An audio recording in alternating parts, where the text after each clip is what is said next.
In this video we will take a look how to change the button appearance and style. So first of all, we can see here we are here on the product page and we want to now set a button and define the respective design. So what we are going to do is we will click the button create field.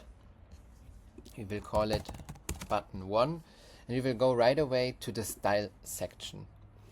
So here we have different kind of opportunities. First of all, we can change the heading size. In my case, I think 16 pixel is fine. We can also increase the button text a little bit.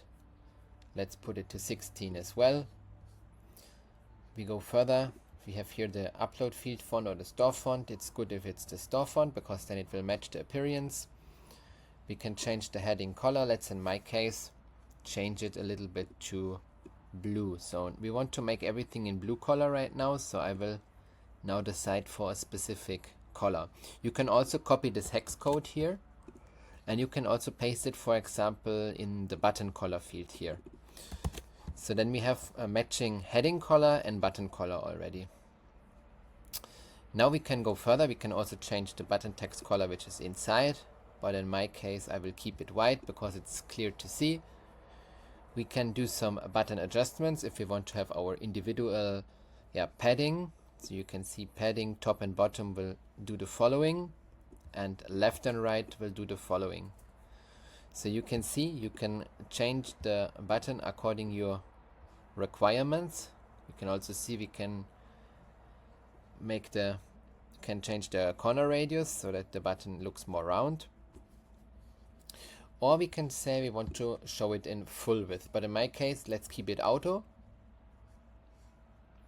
If we have some more advanced wishes, we can also click here on additional CSS. And here you can see we have different kind of CSS selectors, for example, the upload button container, upload button heading, and the upload button itself. I think for most use cases you won't need this, but for some people it may be interesting to set your own CSS. So I think we already did everything we wanted to do, so we click the save button. We see the button is created and we can go back to our product page and refresh one time, and now we can see here our button will show, and also inside the pop-up the respective color is also set.